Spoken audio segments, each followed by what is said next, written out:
Welcome back to prep PG biology NEET and class 11th students. आज आपके लिए एक नया टॉपिक लेके आए हैं। टॉपिक आज का है कार्बोहाइड्रेट, और कार्बोहाइड्रेट बायोमोलिक्यूल्स का एक इम्पॉर्टेंट टॉपिक है।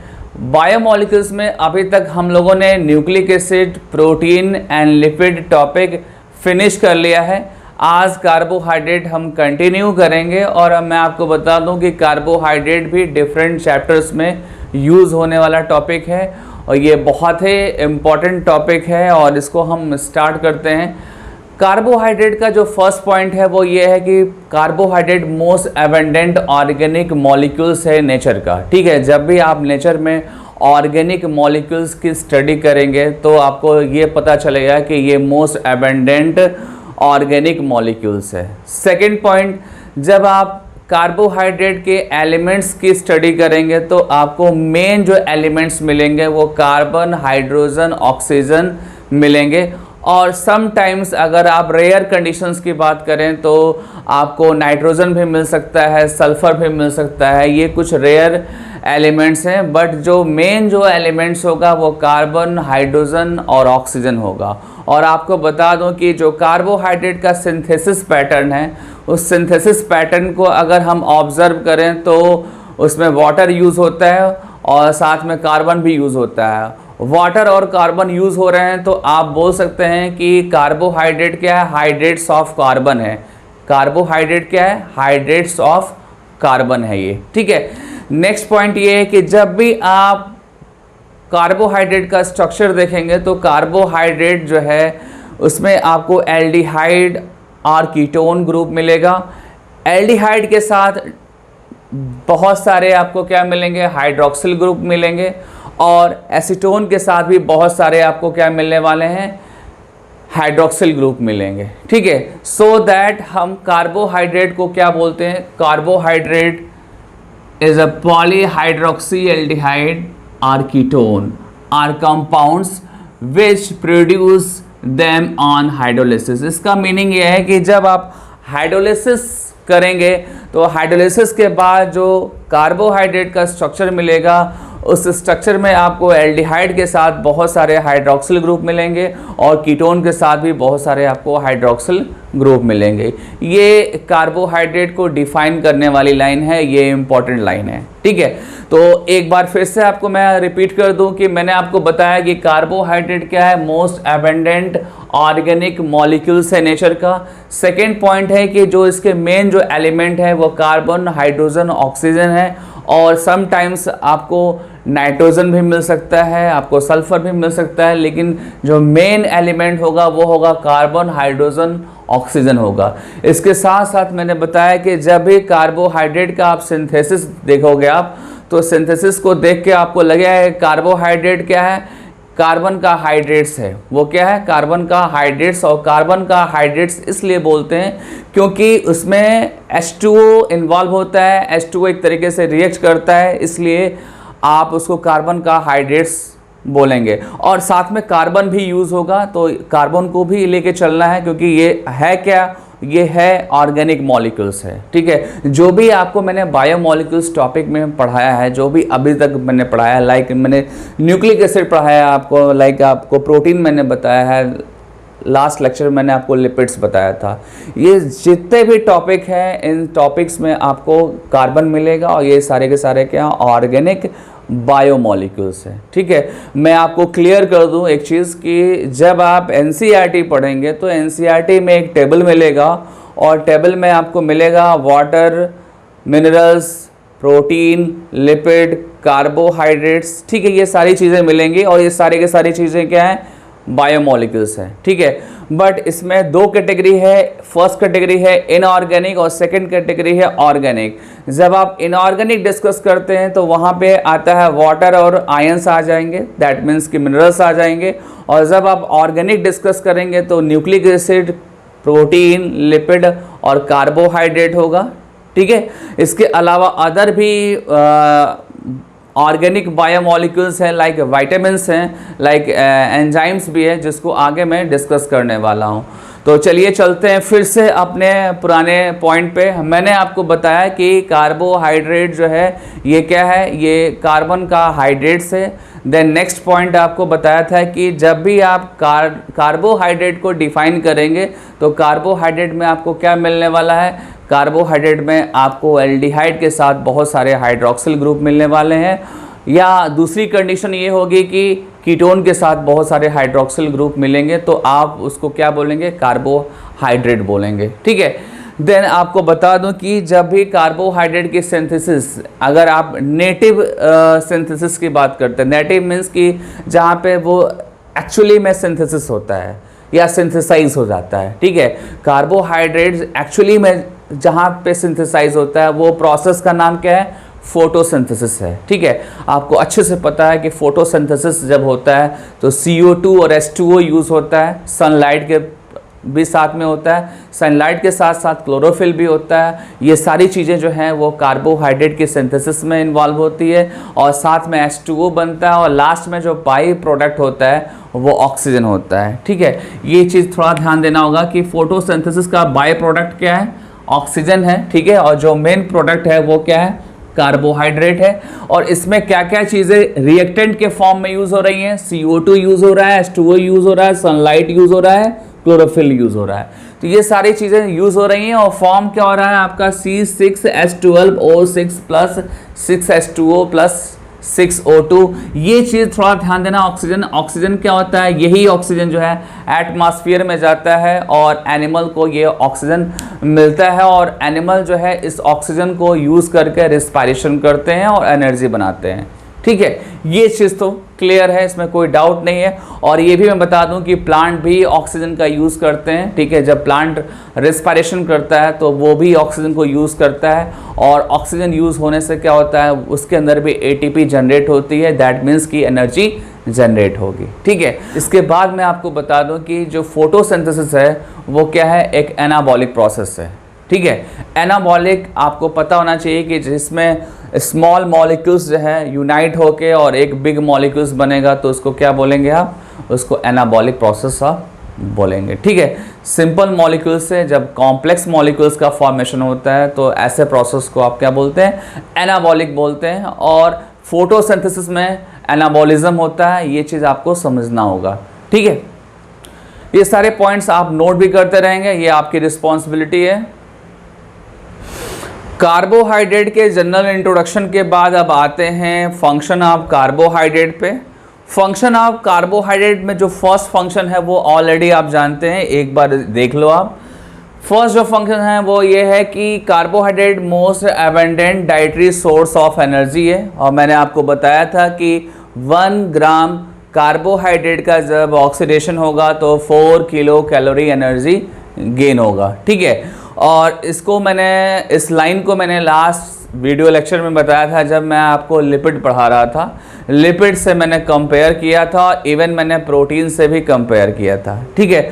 और एक्चुअली क्या बताया था, मैंने ये बताया था कि प्रोटीन और कार्बोहाइड्रेट में ऑलमोस्ट सेम एनर्जी बनती है। जब 1 ग्राम कार्बोहाइड्रेट और 1 ग्राम प्रोटीन जब ऑक्सीडाइज होते हैं तो उस टाइम पे 4 किलो कैलोरी एनर्जी मिलता है।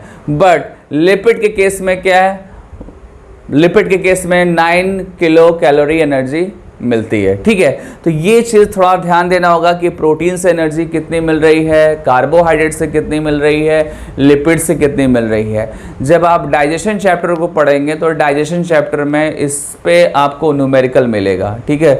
जो मैंने आपको कैलोरी वाली जो वैल्यू बताई है, कार्बोहाइड्रेट, प्रोटीन, देन लिपिड्स का बताया, ये सारी वैल्यू वहाँ पे यूज़ होगी और इस पे न्यूमेरिकल्स आते हैं। और चैप्टर में, किस चैप्टर में ये आएगा आपका, डाइजेशन एंड एब्जॉर्प्शन चैप्टर में। ठीक है। दैट मीन्स कि डाइजेस्टिव सिस्टम में आपको इस पे न्यूमेरिकल मिलेंगे। और मैंने आपको पहले ही बताया था कि कोई भी टॉपिक होगा बायोमॉलिक्यूल्स का वो अलग अलग चैप्टर्स में यूज़ होगा, इसलिए आप बायोमॉलिक्यूल्स को सीरियसली पढ़ना। ठीक है। बहुत सारे ऐसे स्टूडेंट्स होते हैं जो बायोमॉलिक्यूल्स को थोड़ा सा वेटेज कम देते हैं, बट मैं आपको बता दूं कि बायोमॉलिक्यूल्स को आप सीरियसली पढ़ना, इससे बहुत हेल्प मिलता है पूरे बायोलॉजी में। ठीक है। तो ये आपका फर्स्ट पॉइंट हो गया। सेकंड पॉइंट ये है कि जब आप मेटाबॉलिक प्रोसेस को एग्जामिन करेंगे, उसको स्टडी करेंगे, तो आपको मिलेगा कि कार्बोहाइड्रेट से जो है different other organic molecules form हो रहे हैं। ठीक है, मतलब दैट मीन्स कि कार्बोहाइड्रेट क्या है, प्रिकर्सर है अदर ऑर्गेनिक मॉलिक्यूल्स के लिए। प्रिकर्सर मीन्स कि इनिशियल मॉलिक्यूल्स, प्रिकर्सर का जो मीनिंग है वो है इनिशियल मॉलिक्यूल, मतलब कि कार्बोहाइड्रेट बहुत सारे ऑर्गेनिक मॉलिक्यूल्स का इनिशियल मॉलिक्यूल है। ठीक है, मतलब कि कार्बोहाइड्रेट से बहुत सारे ऑर्गेनिक मॉलिक्यूल्स फॉर्म होंगे। एग्जाम्पल आप देखो, एग्जाम्पल में फैट है आपका, एमिनो एसिड्स है। ठीक है, तो ये क्या है आपके एग्जाम्पल्स हैं।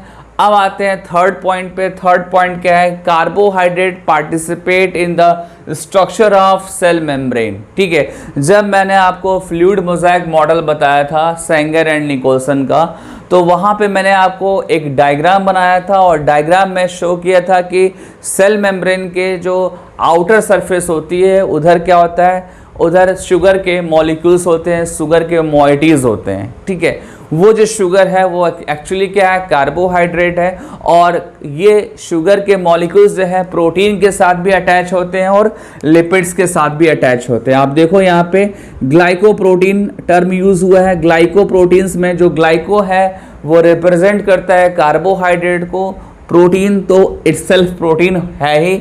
ठीक है, सेकेंड आ जाइए ग्लाइकोलिपिड्स। ग्लाइकोलिपिड्स में क्या है, ग्लाइको ऑल्सो रिप्रेजेंट कार्बोहाइड्रेट और लिपिड तो लिपिड है, और यहाँ पे कार्बोहाइड्रेट लिपिड के साथ अटैच है। ठीक है, कहने का मतलब कि सेल मेम्ब्रेन के अंदर जो दो मेन कॉन्स्टिट्यूएंट्स हैं वो क्या है, ग्लाइकोप्रोटीन्स एंड ग्लाइकोलिपिड्स। ग्लाइकोप्रोटीन्स और ग्लाइकोलिपिड्स में कार्बोहाइड्रेट है और कार्बोहाइड्रेट मेम्ब्रेन के आउटर सरफेस पे प्रेजेंट है। ठीक है, जब ये लाइन मैं आपको बताता हूँ तो हमेशा ये बोलता हूँ कि आप जो है सेल मेम्ब्रेन टॉपिक को एक बार देखिए, डायग्राम देखिए, क्योंकि वो जो टॉपिक है बहुत सारे अलग अलग चैप्टर में आपको हेल्प करने वाला है। ठीक है, अभी आने वाले जो चैप्टर्स हैं लाइक ट्रांसपोर्ट इन प्लांट्स, वहाँ पे भी हेल्प करेगा आपको। अभी आपका बायोमॉलिक्यूलर टॉपिक चल रहा है, यहाँ पे भी उसका रिलेशन है सेल मेम्ब्रेन से। ठीक है, और देन आपके आगे बहुत सारे ऐसे चैप्टर्स आएंगे जहाँ पे सेल मेम्ब्रेन टर्म यूज होगा, सो दैट आप हमेशा फ्लूइड मोज़ाइक मॉडल का स्ट्रक्चर आप बना के रखिए, इसको प्रिपेयर करके रखिए, उसका कंपोनेंट्स आपको पता होना चाहिए, तभी आप अदर टॉपिक को अच्छे से समझ सकते हैं। अब आते हैं कि अदर फंक्शंस क्या हैं, ये भी ध्यान दो। लाइक आप कार्बोहाइड्रेट का जो अदर फंक्शन है सेल ग्रोथ के लिए है, एडिशन, मतलब कि जो सराउंडिंग जो सेल्स है उनके साथ उनका इंटरेक्शन हो रहा है कि नहीं हो रहा है, ये भी एक फंक्शन है। और देन लास्ट जो है आपका वो है फर्टिलाइजेशन। फर्टिलाइजेशन में भी इसका इनडायरेक्टली रोल है। आप जब 12th में जाएंगे तो 12th में ह्यूमन रिप्रोडक्शन में जब आप फर्टिलाइजेशन टॉपिक को पढ़ेंगे तो आपको वहाँ पर भी कार्बोहाइड्रेट का रोल दिखेगा। ठीक है, तो ये आपके क्या हो गए, कुछ फंक्शंस हो गए। अब नेक्स्ट फंक्शन पे आते हैं। नेक्स्ट फंक्शन ये है कि आप बहुत सारे ऑर्गेनिजम्स की उसकी स्ट्रक्चर की स्टडी करेंगे तो वहाँ पे भी आपको कार्बोहाइड्रेट मिलेगा। फॉर एग्जांपल आप इंसेक्ट्स में लाइक आप कॉकरोच ले लीजिए, तो कॉकरोच का जो एक्सोस्केलेटन होता है वो एक्सोस्केलेटन भी क्या है, वो भी कार्बोहाइड्रेट है। ठीक है, आप ध्यान दो, यहाँ पे मैंने लिखा है एक्सोस्केलेटन ऑफ सम इंसेक्ट्स, तो ये इंसेक्ट्स के कैटेगरी में कॉकरोच आते हैं, और कॉकरोच का जो एक्सोस्केलेटन होता है वो एक्चुअली क्या है, कार्बोहाइड्रेट है। और वो पर्टिकुलर कौन सा कार्बोहाइड्रेट है आप नोट करना चाहें तो नोट कर सकते हैं, वो है काइटिन। ठीक है, काइटिन जो है वो फंगस सेल वॉल में भी प्रेजेंट होते हैं, ये पॉइंट नोट करना होगा। Chitin also present in fungal cell wall. ठीक है, यहाँ पे मैंने मेंशन कर रखा है the cell wall of micro organisms, bracket में अब मैंने मेंशन किया है फंगस। ठीक है, मतलब कि फंगस का जब आप सेल वॉल स्टडी करेंगे तो वहाँ पे आपको काइटिन मिलेगा। और काइटिन क्या है मैं आपको बता दूँ, काइटिन एक पॉलीमर है। ठीक है, और ये जो पॉलीमर है इसका मोनोमेरिक यूनिट जो है वो क्या है, एन एसिटिल ग्लूकोसामीन। ठीक है, ध्यान देना आप, एन एसिटिल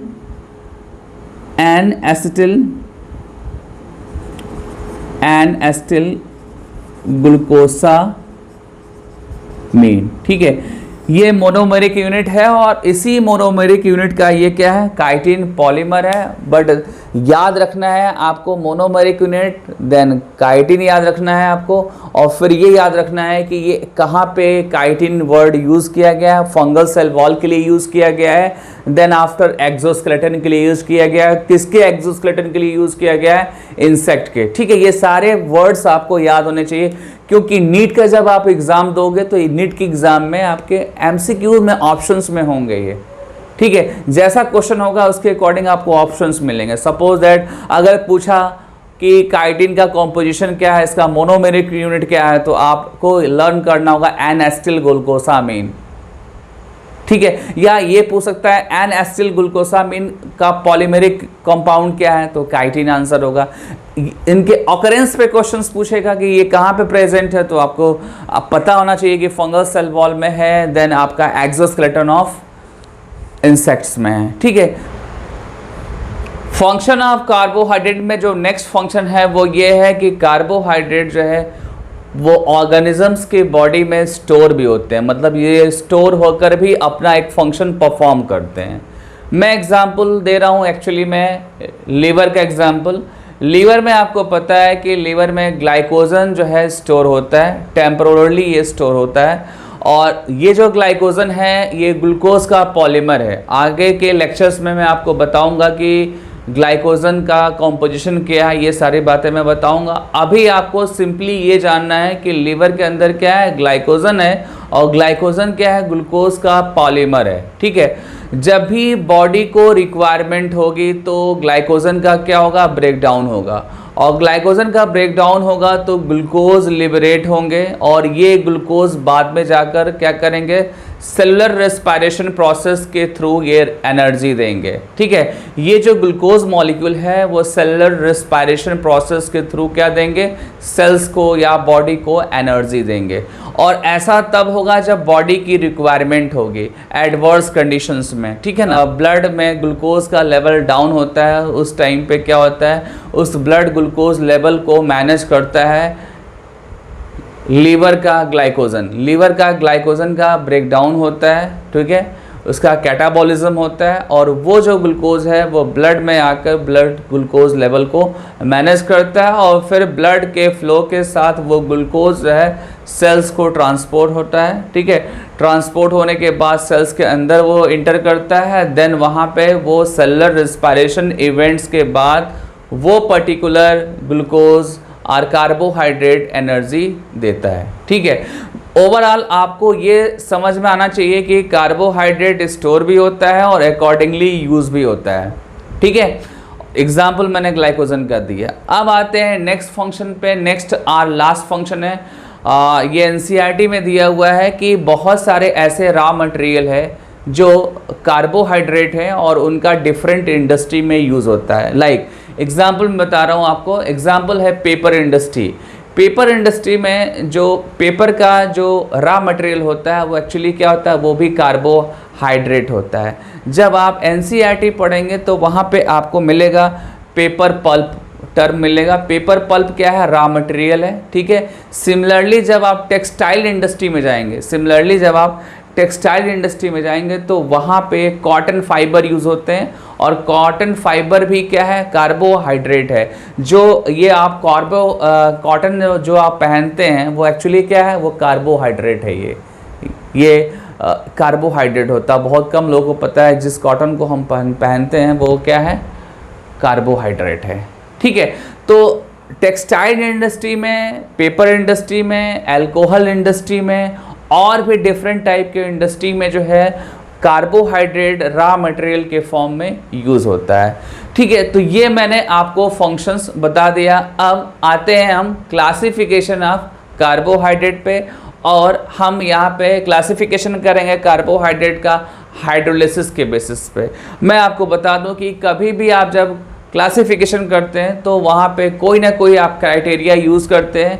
हम यहाँ पे क्लासिफिकेशन में जो क्राइटेरिया यूज़ करने वाले हैं वो क्राइटेरिया क्या है, हाइड्रोलिसिस। और हाइड्रोलिसिस के बाद जो कार्बोहाइड्रेट के जो 3 कैटेगरी बनते हैं, उसमें फर्स्ट जो कैटेगरी है वो है मोनोसेकेराइड। ठीक है, सेकेंड कैटेगरी है ओलिगोसैकेराइड्स एंड लास्ट कैटेगरी है पॉलीसैकेराइड। ये 3 मेजर कैटेगरी है कार्बोहाइड्रेट के, और किसके बिहाफ पर है ये?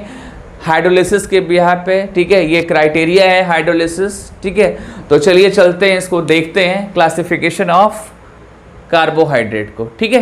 क्लासिफिकेशन ऑफ कार्बोहाइड्रेट में फर्स्ट जो कैटेगरी है कार्बोहाइड्रेट की वो क्या है? मोनोसैकेराइड, ठीक है। सेकेंड कैटेगरी है आपकी ओलिगोसैकेराइड, और थर्ड कैटेगरी क्या है?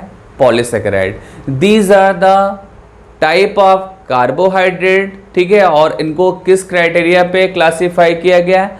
हाइड्रोलिसिस के बेसिस पे हाइड्रोलाइज जब किया गया है तो जिसका मॉलिक्यूलर वेट सबसे कम था, ठीक है। और या ऐसे बोल सकते हैं जिसको फर्दर और उसके यूनिट नहीं हो सकते हैं, सिंपल यूनिट्स में वो कन्वर्ट नहीं हो सकते हैं, तो वो क्या थे? मोनोसैकेराइड्स थे, ठीक है। और देन आपका ओलिगोसैकेराइड का जो मॉलिक्यूलर वेट था वो कंपैरेटिवली जो है मोनोसैकेराइड से ज़्यादा था, बट पॉलीसैकेराइड से कम था, ठीक है। और साथ ही साथ जब इसका हाइड्रोलिसिस करते हैं, ओलिगोसैकेराइड्स का जब हाइड्रोलिसिस करेंगे तो उसमें नंबर ऑफ मोनोसैकेराइड यूनिट जो होते हैं वो 2 to 10 होते हैं। ये आपको लर्न करना होगा।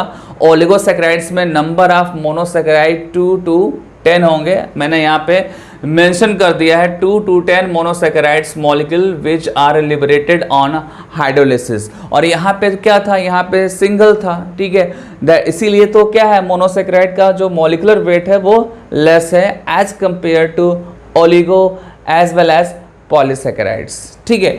अब आते हैं इसके ओलिगोसैकेराइड्स का और डिटेल करता हूँ। जैसे कि सपोज दैट कि किसी पर्टिकुलर ओलिगोसैकेराइड्स में नंबर ऑफ मोनोसैकेराइड्स 2 अगर हैं, ठीक है। If 2 monosaccharide unit present in oligosaccharide, such type of oligosaccharides is called disaccharides, ठीक है। If contain 3 monosaccharides then called trisaccharide, ठीक है। देन टेट्रा एंड पेंटा, ठीक है। इस तरीके से ये है।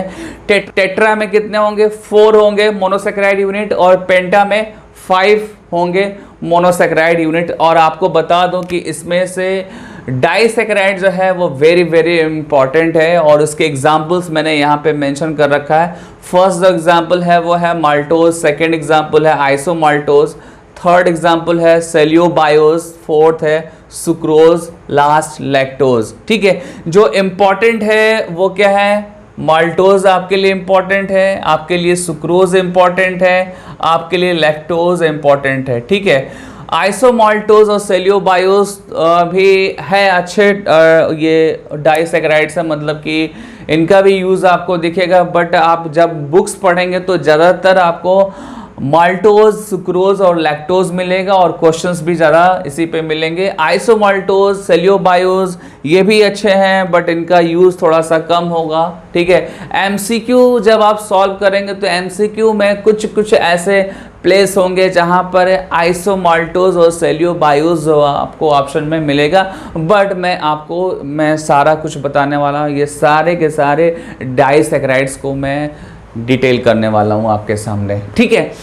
अब इसके बाद आते हैं पॉलीसैकेराइड्स पे। पॉलीसैकेराइड्स में जो नंबर ऑफ मोनोसैकेराइड्स होंगे वो मोर देन 10 होंगे, more than 10 monosaccharides present in polysaccharides, ठीक है। और आपको बता दो कि पॉलीसैकेराइड्स का जो मॉलिक्यूलर वेट है वो सबसे ज़्यादा होता है, हायर मॉलिक्यूलर वेट होता है। अगर आप इन दोनों से कंपेयर करेंगे तो सबसे ज़्यादा जो मॉलिक्यूलर वेट होगा वो किसका होगा?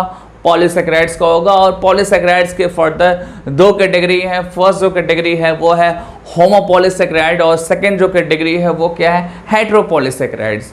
होमोपॉलीसैकेराइड्स में आपको एग्जाम्पल्स कुछ मिलेंगे जो इम्पोर्टेंट है, आपके एनसीईआरटी में दिए हुए हैं। लाइक आप देखो स्टार्च, ग्लाइकोजन, सेलुलोज, ये आपके एनसीईआरटी में है और बहुत इंपॉर्टेंट है। असर्शन रीजन टाइप के क्वेश्चंस भी इससे आते हैं, स्टेटमेंट बेस्ड क्वेश्चंस आते हैं, एमसीक्यू आते हैं, ठीक है। डिफरेंट टाइप के, जब आप एम्स का एग्जाम देते थे पहले तो वहाँ पे स्टेटमेंट बेस्ड और असर्शन रीजन्स वाले क्वेश्चंस आते थे, ठीक है।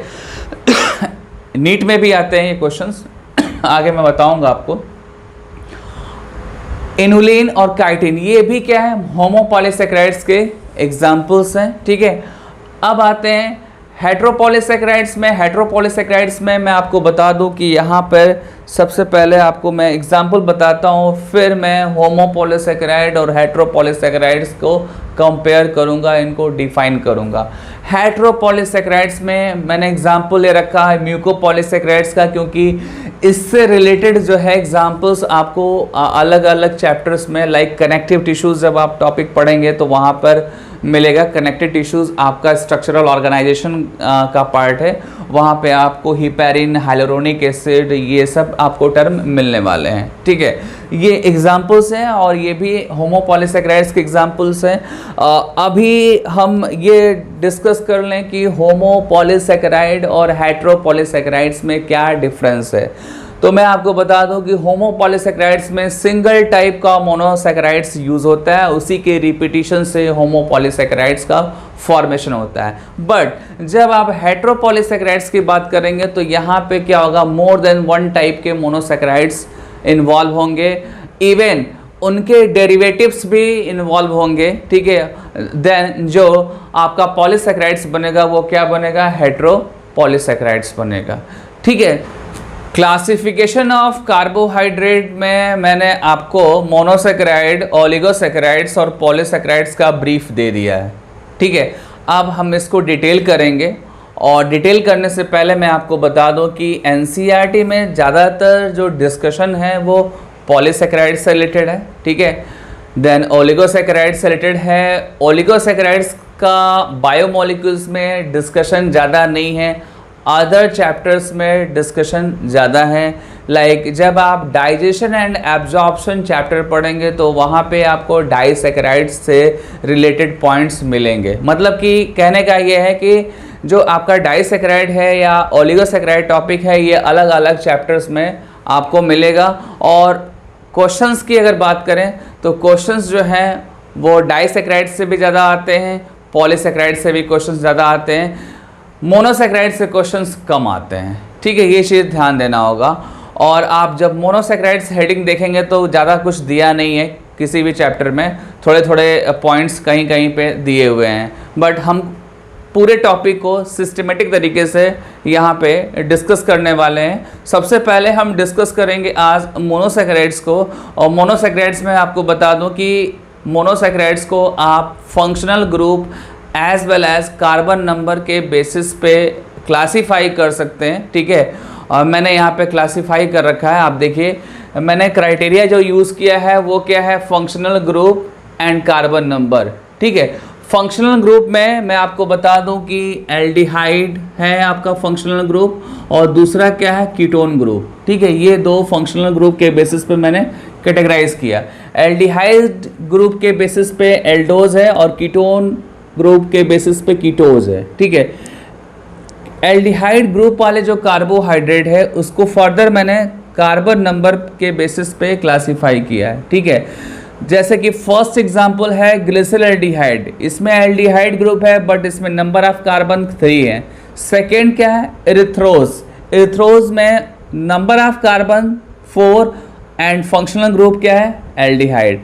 देन आफ्टर राइबोज, ठीक है, इसमें carbon number 5 and functional group क्या होगा, एल्डिहाइड। सिमिलरली ग्लूकोज में क्या होगा, ग्लूकोज में कार्बन नंबर 6 होगा और फंक्शनल ग्रुप क्या होगा, एल्डिहाइड होगा। सिमिलरली आप जब कीटोज का आप क्लासिफिकेशन करेंगे, कीटोज को जब आप क्लासिफाई करेंगे कार्बन के नंबर के बेसिस पे, तो कुछ इस तरीके से आपके सामने दिखेगा, जिसमें फर्स्ट जो है वो है डाईहाइड्रोक्सी एसीटोन है, देन सेकेंड क्या है आपका एरिथ्रोलोज है, ठीक है, देन आफ्टर रिबुलोज है, और लास्ट में क्या है, फ्रक्टोज है। ये सारे के सारे एग्जाम्पल्स आपको लर्न करने होंगे। ये एग्जाम्पल्स अलग अलग चैप्टर्स में आपको मिलेगा। फॉर एग्जाम्पल मैं बता रहा हूँ आपको, राइबोज, जब आप न्यूक्लिक एसिड टॉपिक पढ़ रहे थे तो वहाँ पे आरएनए के केस में राइबोज एग्जाम्पल मिला था, ठीक है। ग्लूकोज जैसे है, ग्लूकोज तो पॉपुलर है, ये हर चैप्टर में आपको मिलेगा। जो भी चैप्टर आपका है बायोलॉजी में, उसमें मैक्सिमम चैप्टर में आपको ग्लूकोज टर्म आपको यूज़ होता हुआ दिखेगा, ठीक है। फ्रक्टोज जो है ये भी आपका इम्पॉर्टेंट है। तो ये सारे के सारे एग्जाम्पल्स आपको क्या करने हैं, सिंपली लर्न करने हैं, और ये जो है आपके जो मोनोसैकेराइड्स के एग्जाम्पल है उनका क्राइटेरिया यहाँ मैंने जो यूज़ किया है वो क्या है, functional group as well as carbon number के बेसिस पे। ये कार्बन नंबर से और ये जो कैटेगरी मैंने बना रखी है एल्डोज और कीटोज को, वो फंक्शनल ग्रुप के बेसिस पे मैंने बनाई है और इसी के अकॉर्डिंग आपको लर्न करना है। ठीक है, तो बच्चों ये समझ लो कि आपको क्या करना है, आपको यहाँ पे लर्न ज़्यादा करना है, कंटेंट बेस्ड ये चैप्टर है, बट ये चैप्टर आपको हर चैप्टर में हेल्प करने वाला है, सो दैट आपको यहाँ पे इस चैप्टर में ज़्यादा टाइम देना चाहिए। अब आते हैं मोनोसैकेराइड के बाद ओलिगोसैकेराइड्स पे। ओलिगोसैकेराइड्स में मैंने आपको बताया कि ओलिगोसैकेराइड्स में number of monosaccharide 2 to 10 very करेंगे। ठीक है, जिसमें से 2 मोनोसैकेराइड्स वाले इम्पॉर्टेंट हैं, कॉमन है। मैं बात कर रहा हूँ डाइसैकेराइड्स की। डाइसैकेराइड्स में नंबर ऑफ मोनोसैकेराइड 2 होते हैं, अच्छे से आपको लर्न करना होगा। और ये जो डाइसैकेराइड्स है, डाइसैकेराइड्स के 2 कैटेगरी है, रिड्यूसिंग और नॉन रिड्यूसिंग। मैं आपको बता दूं कि जो रिड्यूसिंग डाइसैकेराइड शुगर होता है, रिड्यूसिंग डाइसैकेराइड शुगर, उसमें फ्री एल्डिहाइड और कीटोन ग्रुप प्रेजेंट होते हैं। ठीक है, whereas in non reducing sugar में आप जब देखेंगे, नॉन रिड्यूसिंग डाइसैकेराइड शुगर में, तो वहाँ पे फ्री एल्डिहाइड और कीटोन ग्रुप नहीं होते हैं। ठीक है, तो ये तो डेफिनेशन हो गया रिड्यूसिंग और नॉन रिड्यूसिंग का। मैंने आपको बताया कि रिड्यूसिंग में जो है फ्री एल्डिहाइड और कीटोन ग्रुप प्रेजेंट होगा और नॉन रिड्यूसिंग में फ्री एल्डिहाइड और कीटोन ग्रुप क्या होगा, एब्सेंट होगा। अब आते हैं एग्जाम्पल्स पे। एग्जाम्पल्स कैसे लर्न करना ये समझिए पहले। एग्जाम्पल देखो आप, इसमें माल्टोज है और लैक्टोज है।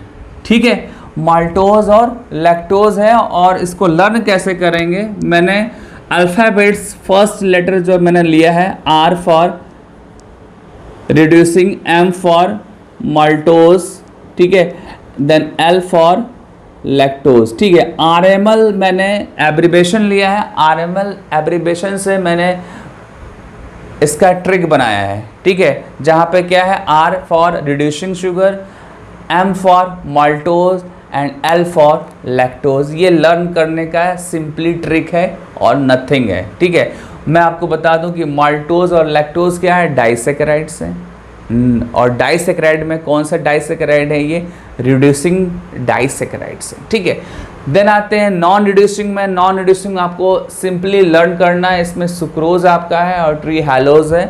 ट्री हेलोज है आपका, ये प्रेजेंट होता है इंसेक्ट में। कहाँ पे प्रेजेंट होगा, इंसेक्ट में। और सिंपली लर्न करना है आपको, कुछ भी नहीं करना है। ठीक है, अब डाइसैकेराइड्स के कुछ एग्जाम्पल्स हैं, उसको हम ध्यान देते हैं। डाइसैकेराइड्स के कुछ एग्जाम्पल मैंने आज ही आपको बताया स्टार्टिंग में कि डाइसैकेराइड्स में माल्टोज, सुक्रोज और लैक्टोज ये इम्पॉर्टेंट क्या है, एग्जाम्पल्स हैं। ठीक है, और इसके अलावा कुछ अदर भी एग्जाम्पल्स हैं लाइक आइसोमाल्टोज, सेल्यूबायोज, ये भी इम्पॉर्टेंट है। तो इनको हम 1 by 1 देखेंगे। ठीक है, जिसमें फर्स्ट क्या है आपका माल्टोज, और आपको बता दूं कि माल्टोज का जो कॉमन नेम होता है वो माल्ट है। ठीक है, और आपको बता दूं कि माल्टोज क्या है, डाइसैकेराइड, और कोई भी डाइसैकेराइड है तो उसके अंदर 2 मोनोसैकेराइड यूनिट होगा, जिसमें फर्स्ट क्या है, अल्फा ग्लूकोज। ठीक है, देन सेकेंड सेम है अल्फा ग्लूकोज, और दोनों के बीच में जो बॉन्डिंग होगी वो अल्फा 1,4 ग्लाइकोसिडिक बॉन्ड होगा। ठीक है, यहाँ पे 1 और 4 जो है वो नंबर ऑफ कार्बन है। ठीक है, 1 is a first carbon of first glucose. ठीक है, एंड 4 क्या है, 4 नंबर ऑफ कार्बन है ऑफ सेकेंड ग्लूकोज। ठीक है, तो इन दोनों के बीच में क्या होगा, बॉन्डिंग होगी। बॉन्डिंग का जो टाइप होगा वो होगा ग्लाइकोसिडिक बॉन्ड, और जो कंप्लीट नेम होगा वो क्या होगा, अल्फा 1,4 ग्लाइकोसिडिक बॉन्ड। अल्फा इसलिए क्योंकि ग्लूकोज जो है वो अल्फा वाले हैं। ठीक है, अल्फा वाले ग्लूकोज अगर यूज हो रहे हैं बॉन्डिंग में, तो बॉन्डिंग का जब नेम आप मेंशन करेंगे तो साथ में क्या लगाएंगे आप, अल्फा मेंशन करना होगा आपको। और ये लर्न करना का वेरी वेरी वेरी इंपॉर्टेंट है, एमसीक्यूज में आपको मिलेंगे। ठीक है, जब आप प्रैक्टिस करेंगे। अब आते हैं आइसोमाल्टोज पे, ठीक है। आइसोमाल्टोज का भी सेम कॉम्पोजिशन है, बट बॉन्डिंग पोजीशन क्या है, डिफरेंट है, ठीक है। आप देखो यहाँ पे अल्फा ग्लूकोज यहाँ पर भी है और ये अल्फा ग्लूकोज यहाँ पे है, बट यहाँ पे 1 और 6 के बीच में ग्लाइकोसिडिक बॉन्ड फॉर्म हो रहा है, ठीक है। तो इन दोनों में डिफरेंस भी आपको देखना होगा, माल्टोज और आइसोमाल्टोज में क्या डिफरेंस है, ठीक है। और आपको मैं बताऊं, एक इम्पॉर्टेंट पॉइंट है कि माल्टोज कैसे फॉर्म होता है, ये जानना ज़रूरी है आपके लिए, ये ज़्यादा इम्पॉर्टेंट है कि माल्टोज कैसे फॉर्म होता है, ठीक है। तो आपको मैं बता दूं कि जब भी आप पोटैटो राइस आप लेते हैं मिल में अपने डाइट में, ठीक है, तो उनका क्या होता है, ब्रेक डाउन होता है। और जब ब्रेक डाउन होता है, ठीक है, तो उसमें एक्चुअली किसका ब्रेक डाउन होता है, स्टार्च का ब्रेक डाउन होता है, ठीक है। आप ध्यान दो, जो आपके पोटैटो है या राइस है उसमें क्या होता है, स्टार्च होता है, क्या होता है, स्टार्च होता है। और स्टार्च का ब्रेक डाउन होता है तो वो कन्वर्ट होता है डेक्स्ट्रीन में, किस में कन्वर्ट होता है, डेक्स्ट्रीन में, एज वेल एज कन्वर्ट होता है माल्टोज में एंड आइसोमाल्टोज में। किस में कन्वर्ट होगा, ध्यान दो आप, ये नोट कर लेना आप साइड में। स्टार्च राइस में है, पोटैटो में, इसका डाइजेशन हुआ तो कन्वर्ट हुआ डेक्स्ट्रीन में। डेक्स्ट्रीन इज अ कॉम्प्लेक्स मॉलिक्यूल, ठीक है। देन माल्टोज में, ठीक है। देन लास्ट में क्या, आइसोमाल्टोज। तो ये जो माल्टोज और आइसोमाल्टोज है वो कैसे फॉर्म हो रहा है, स्टार्च के ब्रेकडाउन से फॉर्म हो रहा है, ठीक है। और स्टार्च में जो ग्लूकोज होते हैं वो अल्फ़ा ग्लूकोज होते हैं, सो दैट माल्टोज में भी क्या मिलेंगे आपको, अल्फ़ा ग्लूकोज मिलेगा, आइसोमाल्टोज में भी क्या मिलेगा, अल्फ़ा ग्लूकोज मिलेंगे, ठीक है। दोनों में बस डिफरेंस क्या है, बॉन्डिंग का है, ठीक है। और हमेशा याद होना चाहिए कि माल्टोज और आइसोमाल्टोज कहाँ से मिल रहे हैं, स्टार्च के डाइजेशन से मिल रहे हैं, स्टार्च के डाइजेशन से मिल रहे हैं, ठीक है। तो ये आपका माल्टोज और आइसोमाल्टोज हो गया। अब आते हैं सेल्यूबायोज, ठीक है। सेल्यूबायोज में थोड़ा ध्यान देना होगा आपको।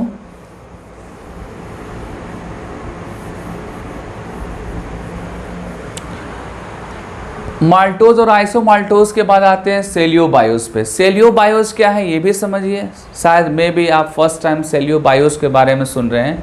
मैं आपको बता दूं कि सेल्यूबायोज जो है वो सेलुलोज के ब्रेकडाउन से फॉर्म होता है, ठीक है। जैसे मैंने अभी जस्ट बताया कि स्टार्च के ब्रेकडाउन से माल्टोज एंड आइसोमाल्टोज का फॉर्मेशन होता है, सिमिलरली सेल्यूबायोज जो है वो सेलुलोज के डाइजेशन से फॉर्म होता है, ठीक है। और मैं आपको बता दूं कि जो आपका सेलुलोज होता है, ठीक है, सेलुलोज होता है, इसके अंदर जो ग्लूकोज होता है वो कौन सा ग्लूकोज होता है, बीटा ग्लूकोज होता है, ठीक है, ध्यान देना होगा।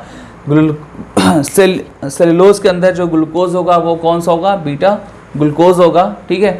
और बीटा ग्लूकोज इसीलिए सेल्यूबायोज में भी प्रेजेंट है, ठीक है। आप देखिए यहाँ पे cellobiose is a disaccharide which contain 2 glucose, beta glucose, actually क्या है यहाँ पे, बीटा ग्लूकोज है। और जब बॉन्डिंग होगी तो बीटा 1,4 ग्लाइकोसिडिक बॉन्ड फॉर्म होंगे, ठीक है। तो ध्यान दीजिएगा, cellobiose is a product of cellulose, ठीक है।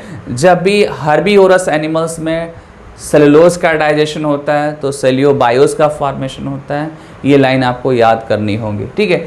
देन आते हैं किस पे, सुक्रोज पे। तो सुक्रोज क्या है, इसका कॉमन नेम शुगर, इसका कॉमन नेम जो है। देन आते हैं सुक्रोज पे। सुक्रोज का कॉमन नेम क्या है, केन शुगर। आपको पता है केन शुगर जो है ये शुगर केन में, शुगर बीट में होते हैं, और इनके जो मोनोसेकेराइड यूनिट है वो क्या है, अल्फा ग्लूकोज है और बीटा फ्रक्टोज है, ठीक है। और यहाँ पे फर्स्ट नंबर कार्बन यूज़ होगा और इसका सेकंड नंबर कार्बन यूज़ होगा।